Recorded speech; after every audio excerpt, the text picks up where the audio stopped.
Hello नमस्कार।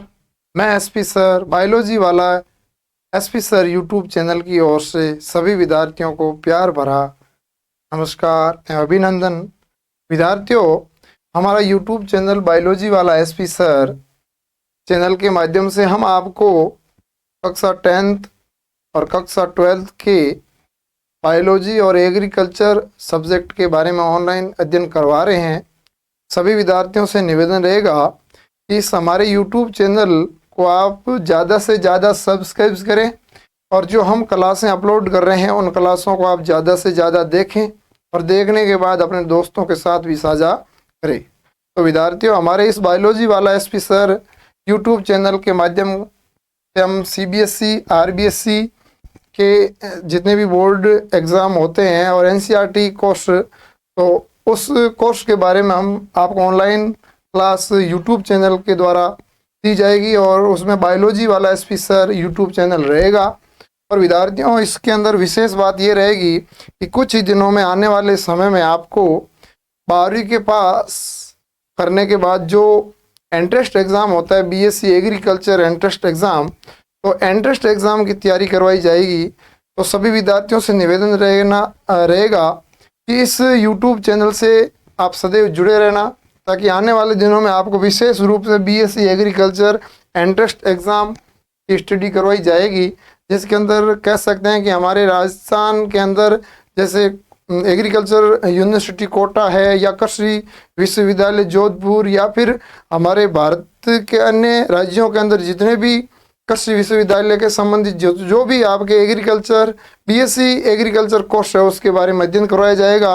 और रही बात हमारे भारत के सबसे श्रेष्ठ कृषि विज्ञान या एग्रीकल्चर के बारे में, तो ICAR के माध्यम के द्वारा जो राष्ट्रीय स्तर पर जो एंट्रेंस एग्ज़ाम की तैयारी करवाई जाती है या एग्ज़ाम होते हैं उनके बारे में आपको तैयारी करवाएंगे। लेकिन आज का हमारा जो टॉपिक रहेगा वो बायोलॉजी के संबंधित है और बायोलॉजी के संबंधित में भी जीवों के बारे में है कि जीव क्या होते हैं और जीवों को व्यवस्थित करने के लिए वैज्ञानिकों ने क्या क्या अपने सिद्धांतों के अंदर अपने पद्धतियों के अंदर क्या क्या लागू किया, किस प्रकार जीवों को एक क्लासिफिकेशन के अंदर समूह में वर्गीकृत किया, तो उसके बारे में हम जानकारी करेंगे।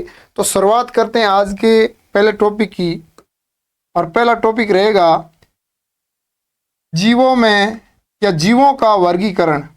जीवों का वर्गीकरण। सभी विद्यार्थियों जुड़े रहना और ज़्यादा से ज़्यादा इस क्लास को शेयर करना काफ़ी महत्वपूर्ण और स्पेशल है। हम इसको कह सकते हैं कि क्लासिफिकेशन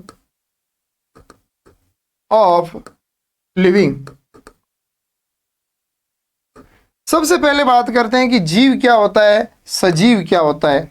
वैसे हमने पढ़ा है कि सजीव और निर्जीव के बारे में कि सजीव वे होते हैं जिसके अंदर जैविक क्रियाएं संपन्न होती है और निर्जीव जिसके अंदर जैविक क्रियाएं संपन्न नहीं होती है, बायो रिएक्शन संपन्न नहीं होती है, उसे निर्जीव कहते हैं। और सजीव उसे कहते हैं जिनके अंदर जैविक क्रियाएं, तो हम कह सकते हैं कि सबसे पहली परिभाषा रहेगी सजीव कि सजीव क्या होते हैं। तो सभी को ये ज्ञात भी है कि जिसमें जैविक क्रियाएं संपन्न होती है, जिसमें जैविक क्रियाएं संपन्न होती है, जैविक क्रियाएं संपन्न होती है, उसे हम सजीव कहते हैं। अब बात ये आती है कि जैविक क्रियाएं कौन कौन सी होती है, तो ध्यान देना कि किसी भी जीवों के अंदर जैविक क्रियाएं सबसे पहले आती है गति, मोशन, श्वसन, पाचन, उसके बाद आपकी आती है प्रजनन,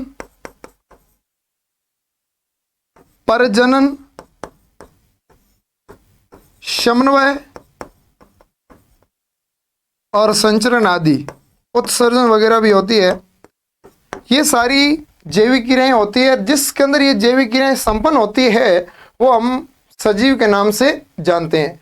लेकिन विद्यार्थियों ध्यान देना कि ये जो सजीव है, लिविंग है, ये बहुत सारे ऐसे जीव जो इस प्रकृति के अंदर एक अव्यवस्थित रूप से जीवन यापन कर रहे थे और आज भी कर रहे हैं जीवन यापन, लेकिन इन जीवों का सही तरीके से एक वर्गीकरण करने के लिए वैज्ञानिकों ने अपने अपने मत दिए। तो सबसे पहले आज हम पढ़ते हैं कि जीवों का वर्गीकरण। तो वर्गीकरण है क्या, क्लासिफिकेशन क्या है, वर्गीकरण की डेफिनेशन क्या है, तो उसके बारे में ध्यान देना कि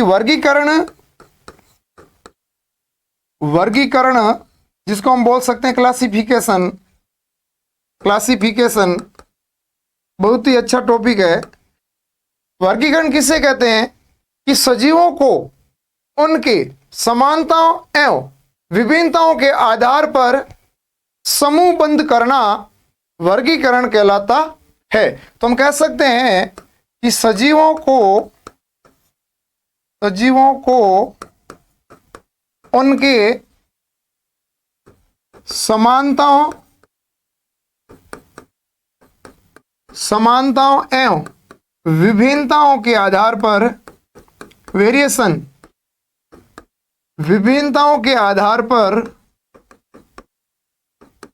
विभिन्नताओं के आधार पर उन्हें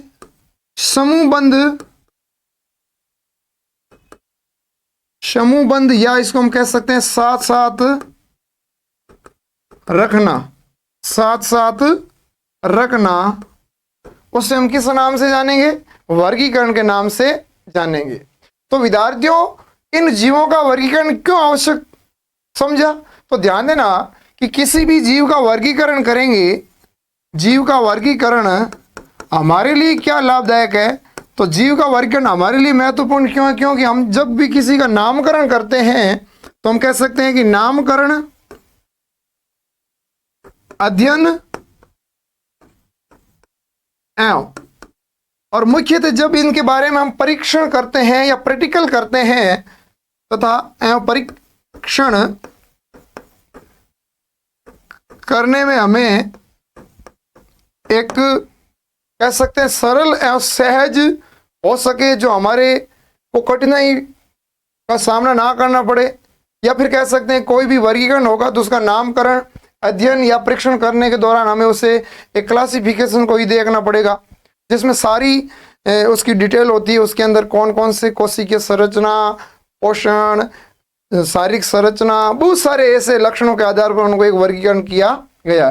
तो सबसे पहले हम बात करते हैं कि ये जो वर्गीकरण है, क्लासिफिकेशन है, तो वर्गीकरण विज्ञान का शब्द का सर्वप्रथम प्रयोग किसने किया, तो हम कह सकते हैं कि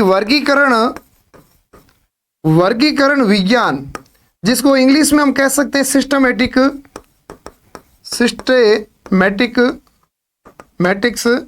जिसको बोलते हैं वर्गीकरण विज्ञान का सर्वप्रथम शब्द का प्रयोग यदि कहे जाए तो सर्वप्रथम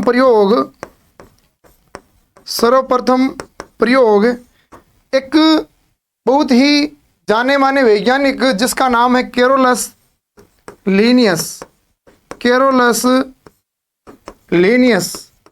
और सभी विद्यार्थी इस वैज्ञानिक को सबसे पहले यदि जीवों का वर्गीकरण पढ़ते हैं तो सबसे पहले इस वैज्ञानिक का ही नाम पढ़ते हैं। कैरोलस लीनियस सन 1753 के अंदर इन्होंने इस वर्गीकरण विज्ञान शब्द का सर्वप्रथम प्रयोग किया। लेकिन विद्यार्थियों ध्यान रखना कि ये जो सिस्टमैटिक शब्द है, ये शब्द हमें कहाँ से प्राप्त हुआ, तो हम कह सकते हैं कि कैरोलस लीनियस की एक पुस्तक थी और उस पुस्तक का नाम है, कैरोलस लीनियस की एक पुस्तक है और उस पुस्तक का नाम है सिस्टेमा नेचुरी।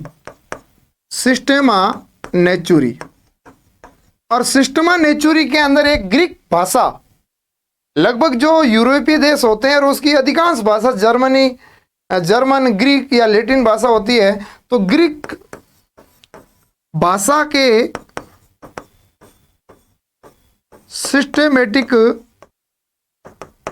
सिस्टमैटिक से शब्द जिसको बोलते हैं सिस्टेमा बना। और इस सिस्टेमा का अर्थ होता है, यदि हम बात करते हैं कि इस सिस्टेमा का अर्थ क्या होता है, तो सिस्टेमा का जो अर्थ होता है आगे ध्यान देना, सिस्टेमा का अर्थ, सिस्टेमा का अर्थ, सिस्टेमा का अर्थ होता है कि जीवों को साथ साथ रखना, जीवों को साथ साथ रखना, साथ साथ रखना, या फिर इसको हम दूसरे नाम से भी कह सकते हैं कि समूहबंध, समूह बंद होना या समूह बंद रखना। अब समूह बंद क्यों रखना? कहने का मतलब है कि ऐसे जीव होते हैं जिनके कुछ लक्षण समान होते हैं, कुछ उसकी विशेषताएं समान होती है, तो उन जीवों को एक वर्ग में रखना। या कई प्रकार के ऐसे लक्षण होते हैं जिनको वर्गीकरण करके या उसका आधार देख करके सभी जीवों को या अलग अलग जीव कौन से जीवों को किसके साथ रखना है। तो सिस्टम का अर्थ, वर्गीकरण का अर्थ ये होता है कि समान गुण धर्म वालों को, जीवों को एक साथ रखना। विद्यार्थियों, अब इस वर्गीकरण की पद्धतियों के बारे में पढ़ें तो मुख्यतः प्राचीन पद्धति, दो पद्धतियां चलती आ रही थी। मुख्यतः पद्धति जो वर्गीकरण की पद्धतियां हैं वो दो मुख्य पद्धतियां हैं। मुख्यतः कितनी पद्धतियां हैं? दो पद्धतियां हैं। ध्यान रखना कौन कौन सी दो पद्धतियां, और वो बहुत ही महत्वपूर्ण पद्धतियां हैं, प्रचलित पद्धतियां है। तो सबसे पहली आती है लीनियस की प्रस्तावित दिव्य जगत पद्धति, दिव्य जगत पद्धति, ठीक है ना।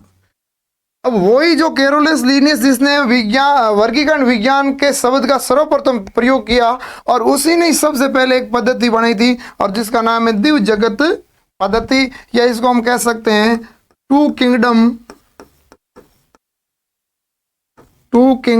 सिस्टम,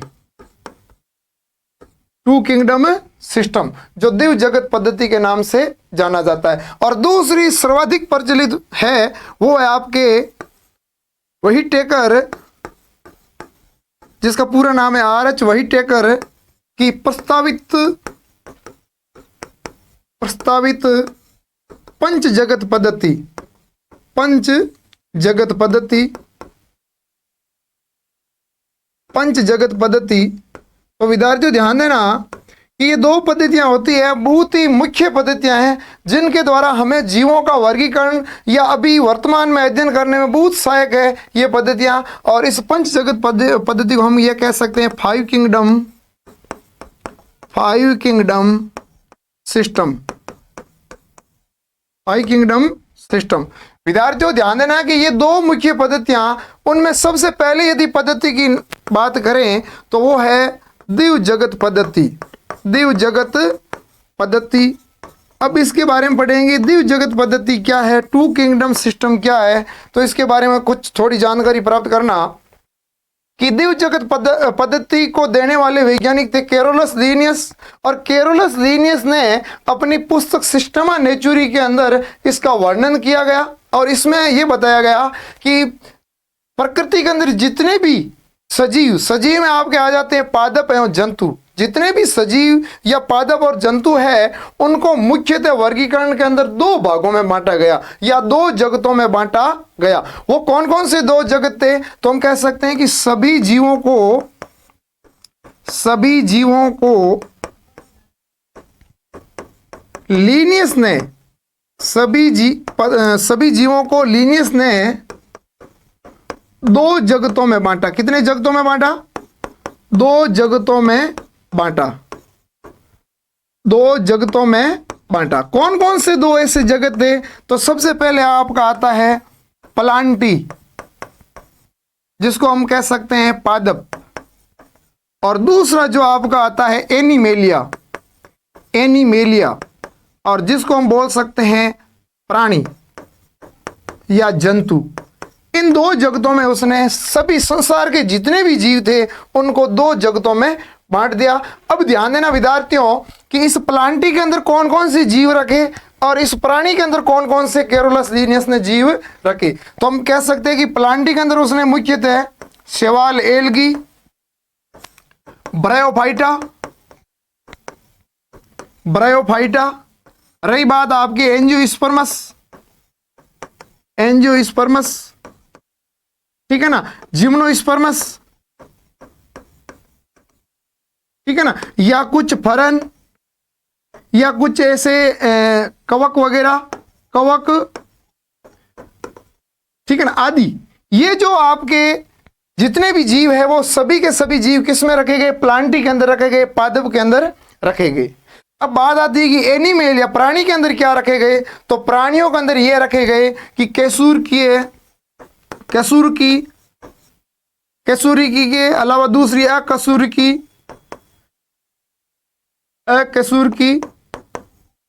ठीक है ना, अकसूर की के बाद में ऐसे मछली, झींगा, या फिर कुछ ऐसे जलीय जीव जिसमें फफूंद वगैरह होते हैं वो, या ऐसे जो कार्डेटा नॉन कार्डेटा हो गए आपके अकसूर की है, और उसमें कुछ मछलियां, जलीय मछलियां, ठीक है ना, कुछ पक्षी, ठीक है ना, और कुछ ऐसे सूक्ष्म जीव, ठीक है ना। और सूक्ष्म जीव में आपके बहुत सारे ऐसे आते हैं जैसे बैक्टीरिया है, ठीक है ना, कुछ ऐसे माइकोप्लाज्मा जैसे ये बैक्टीरिया के अंदर पैरामीशियम यूग्लिना, ये बहुत सारे ऐसे जो प्राणी या फिर जीव जिनको एनिमेलिया के जगत के अंदर रखा।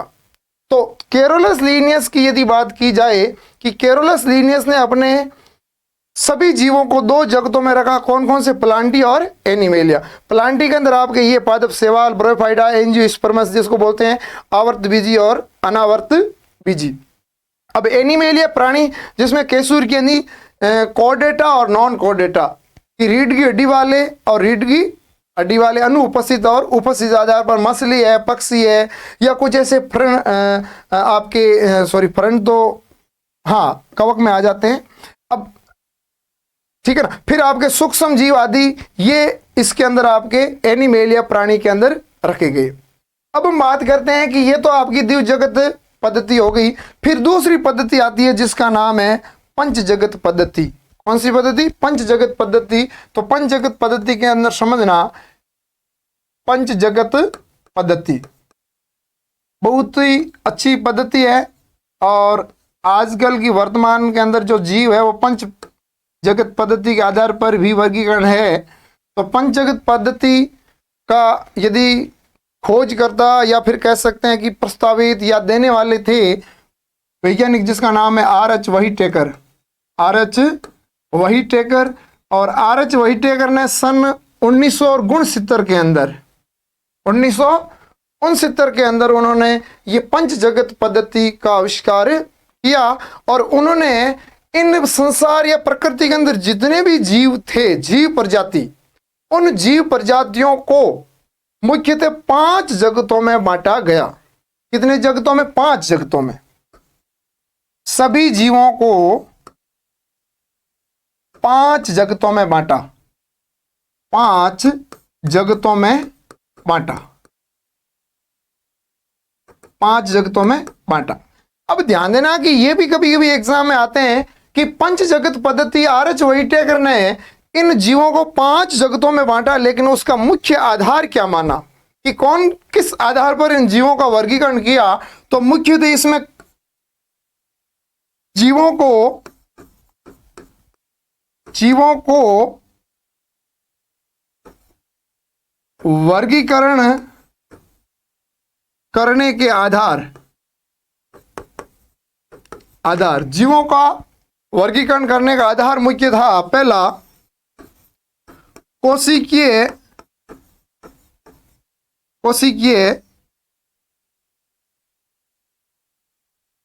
संरचना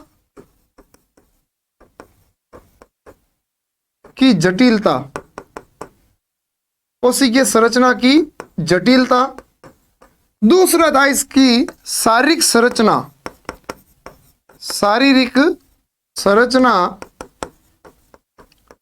ठीक है ना। तीसरा था न्यूट्रिशन, पोषण के आधार पर, और चौथा था प्रजनन के आधार पर। तो इन बातों को मुख्य आधार मान करके और आर.एच. व्हाइटेकर ने इन जीवों को कितने जगतों में बांट दिया? 5 जगतों में बांट दिया। अब आर.एच. व्हाइटेकर के द्वारा जो 5 जगत बनाए गए थे वो कौन कौन से 5 जगत थे जो आज वर्तमान में आधुनिक समय में हम इसके बारे में अध्ययन करते हैं? तो ध्यान देना विद्यार्थियों, वो मुख्यतः 5 जगत आपके पांच जगत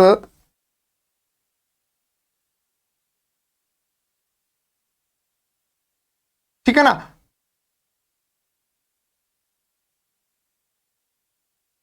पांच जगत, वो कौन कौन से पांच जगत थे तो ध्यान देना विद्यार्थियों। सबसे पहला जगत आता है आपका मोनेरा, मोनेरा ठीक है ना, मोनेरा। दूसरा जगत आता है प्रोटिस्टा, दूसरा जगत आपका है प्रोटिस्टा, प्रोटिस्टा। और तीसरा जगत है फंजाई, जिसको हम हिंदी में कवक के नाम से भी जानते हैं।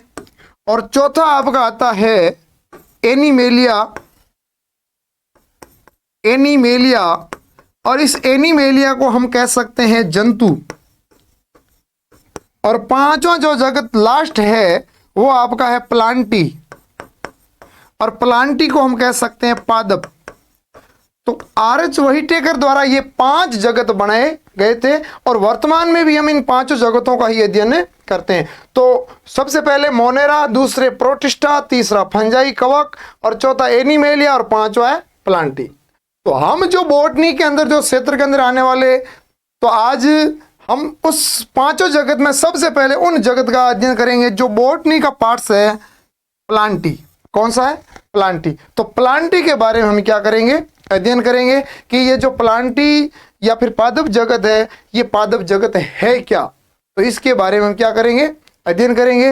अब ध्यान देना कि इसके अंदर हम तीन चीजें, चार चीजें मुख्यतः ये आधार पढ़ेंगे कि इसमें किस प्रकार की कोशिकीय संरचनाओं की जटिलता, शारीरिक संरचना कैसी है, फिर हम पोषण के आधार पर, जनन के आधार पर, ठीक है। तो विद्यार्थियों ध्यान देना, इसमें मैं बता देता हूं कि कोशिकीय जटिलता के आधार पर कि ये जीव या तो प्रोकैरियोटिक होंगे, प्रोकैरियोटिक, या फिर दूसरे कौन से होंगे?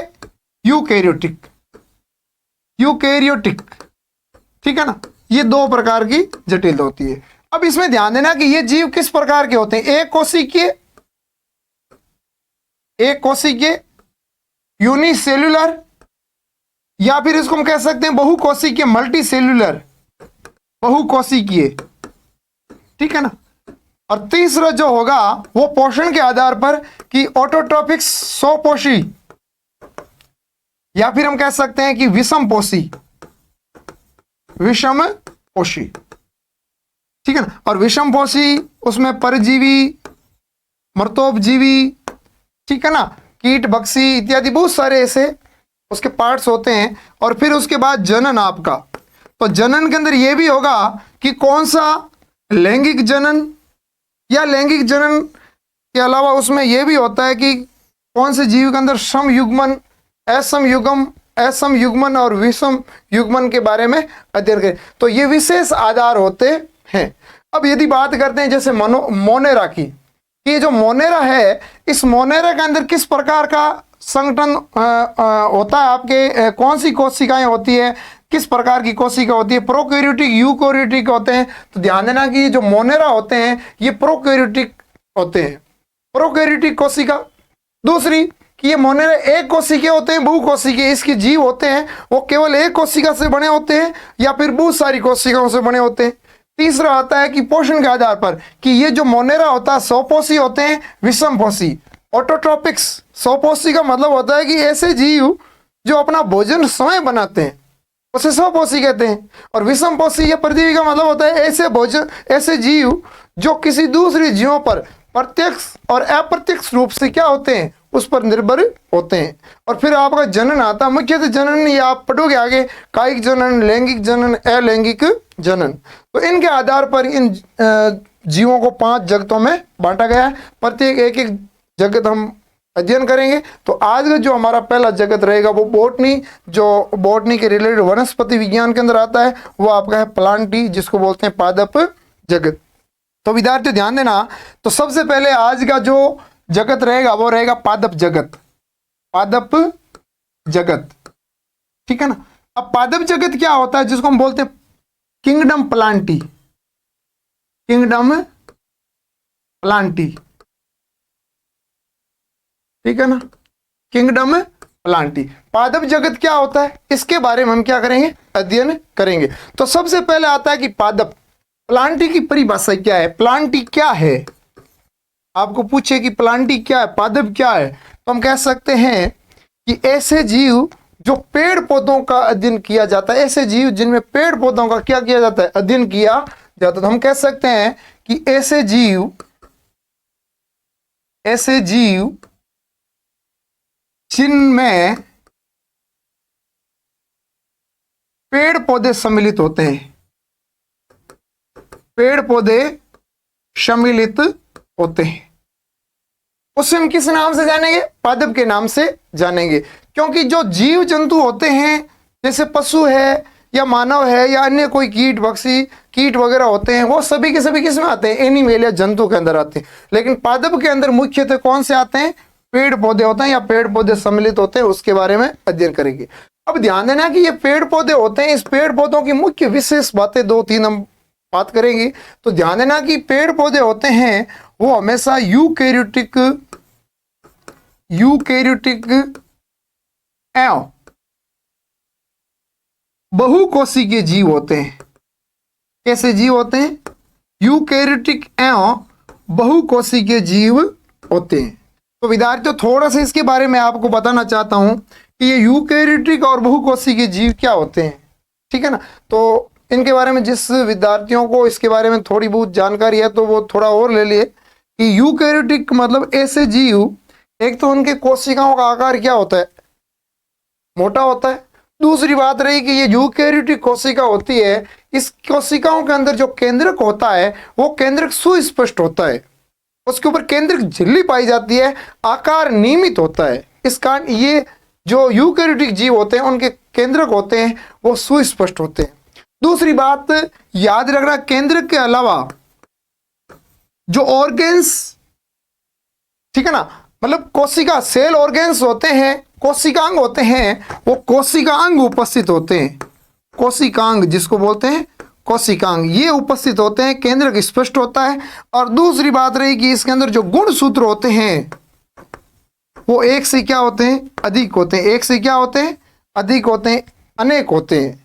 और उसके अंदर जितने भी आपके यूकैरियोटिक के अंदर है वो लगभग आपके पेड़ पौधे और जीव जंतु आते हैं। और बहुकोशिकीय का मतलब होता है कि एक आता है एक कोशिकीय और दूसरा आता है बहुकोशिकीय। एक कोशिकीय का मतलब है कि केवल एक कोशिकाओं से निर्मित होते हैं, उसे एक कोशिकीय जीव कहते हैं। जैसे इसमें अमीबा है, पैरामीशियम है, यूग्लिना है, माइकोप्लाज्मा है, ये सारे एक कोशिकीय। जबकि बहुकोशिकीय मतलब ऐसे जीव जिनके अंदर बहुत सारी कोशिकाएं मिलकर के उन जीव का निर्माण करती है, उसे मल्टी सेल्यूलर कहते हैं। जिसमें आपके अधिकांश देखा जाए जटिल जीवों के अंदर तो आपके पेड़ पौधे और जीव जंतु, पादप और एनिमेलिया, ठीक है। अब हम बात करते हैं कि इन पादपों का पोषण के आधार पर देखा जाए कि पोषण क्या होता है, न्यूट्रिशन क्या होता है। तो आपने देखा भी होगा कि पेड़ पौधे कभी भी भोजन के लिए इधर उधर जाते नहीं है, कभी भी पेड़ पौधे अपने स्थिर अवस्था में रहते हैं, मतलब गतिशील नहीं होते हैं। तो वो फिर भोजन कैसे करते हैं, तो ध्यान देना कि पेड़ पौधे हमेशा ऑटोट्रॉफिक्स होते हैं, स्वपोषी होते हैं। पेड़ पौधे सदैव क्या होते हैं, स्वपोषी होते हैं, ऑटोट्रॉफिक्स होते हैं। वो सदैव अपना भोजन स्वयं बनाते हैं। क्यों बनाते हैं, क्योंकि पेड़ पौधों के अंदर विशेष पर्णहरित होता है और वह पर्णहरित सूर्य की उपस्थिति, सूर्य के प्रकाश की उपस्थिति में एक संश्लेषित भोजन का निर्माण करता है और जो उससे भोजन पेड़ पौधों को पूर्ण करता है और साथ में हमें भी भोजन देने का कार्य करता है। इसलिए हम क्या होते हैं, विषमपोषी परजीवी होते हैं, परपोषी होते हैं। अब हम बात करते हैं कि ये जो पादप होते हैं, क्या ये पादप इसी प्रकार है, उनका वर्गीकरण नहीं है, बिल्कुल इनका वर्गीकरण है। इन पादपों को अलग अलग शारीरिक संगठन, विभेदन, संवहन मंडल, इनके आधार पर इन पादपों को हम कह सकते हैं कि पादप जगत का भी क्या हुआ, वर्गीकरण हुआ। और इन पादपों को वैज्ञानिकों ने 5 वर्गों में बांटा। कितने वर्गों में बांटा, 5 वर्गों में। तो क्वेश्चन आता है कि पादप जगत को कितने वर्गों में बांटा, पादप जगत, ठीक है ना। तो पादप जगत मुख्यतः कितने वर्ग में बांटे गए, 5 वर्ग में या 5 संघ में बांटे गए। वो 5 वर्ग कौन कौन से, तो विद्यार्थियों ध्यान देना कि सबसे पहला आपका आता है शैवाल। पहला वर्ग कौन सा आता है? शैवाल। और इस शैवाल का दूसरा नाम है थैलोफाइटा। थैलोफाइटा। और इसको इंग्लिश में शैवाल को एलगी के नाम से भी जानते हैं, एलगी। ठीक है। दूसरा आपका रहेगा, वो रहेगा ब्रायोफाइटा। ब्रायोफाइटा। ठीक है, ब्रायोफाइटा। तीसरा रहेगा आपका टेरिडोफाइटा। टेरिडोफाइटा। ठीक है ना। और टेरिडोफाइटा को इंग्लिश में टेरिडोफाइटा। और चौथा आपका रहेगा आवर्त बीजी। आवर्त बीजी। और इसका रहेगा एंजियोस्पर्मस। और पांचवा जो रहेगा वो रहेगा अनावर्त बीजी। अनावर्त बीजी, जिसको हम बोलते हैं जिम्नोस्पर्मस। ये 5 वर्ग है और इन पांचों वर्गों का हम एक एक करके अध्ययन करेंगे। बहुत विस्तृत है, लेकिन हम अपने एग्जाम के पैटर्न के आधार पर पढ़ेंगे कि कौन से एग्जाम के अंदर कितने सिलेबस, कितना विस्तृत आता है, तो उनके बारे में अध्ययन करेंगे। तो सबसे पहले हम बात करते हैं शैवाल की, एलगी की बात करते हैं। लेकिन ध्यान देना, कभी कभी विद्यार्थियों इसको हम वर्ग के अंदर एक और भी आता है, जिसको इन पादपों को हम कह सकते हैं कि क्रिप्टोगेम्स और फेनरोगेम्स के रूप में भी विभाजित करते हैं, लेकिन वो थोड़ा गहराई में आ जाता है। पादप जगत को मुख्यतः 5 वर्गों में बांटा है: शैवाल, ब्रायोफाइटा, टेरिडोफाइटा, आवर्तबीजी और अनावर्तबीजी। अब ध्यान देना विद्यार्थियों, सबसे पहले हम पढ़ेंगे शैवाल, थैलोफाइटा या एलगी क्या होता है। ठीक है ना। तो विद्यार्थियों, आज की क्लास हम यहीं तक समाप्त करते हैं। अगली जो क्लास रहेगी, हमारा दूसरा सेकंड पार्ट्स रहेगा, वो शैवाल के बारे में और या पूरे पादप जगत के बारे में अध्ययन किया जाएगा एक एक करके। तो सभी विद्यार्थियों से निवेदन रहेगा कि इस बायोलॉजी वाला एसपी सर यूट्यूब चैनल को आप ज़्यादा से ज़्यादा सब्सक्राइब करें, ताकि आपको समय समय पर इन क्लासों का लाभ मिल सके। और साथ में ही विद्यार्थियों, इस चैनल को सब्सक्राइब करना ना भूलें, ताकि आपको, और साथ में इसके अंदर आगे एक घंटा भी, बेल आइकन इस टाइप का होता है, वो भी आप इसको क्लिक कर दीजिए, ताकि जो भी आपको क्लास अपलोड की जाएगी या लाइव आने की संभावना होगी, तो उसमें आपको नोटिफिकेशन मिल सके। और फिर पुनः एक बार इस बायोलॉजी वाला एसपी सर की ओर से प्यार भरा नमस्कार। जय हिंद।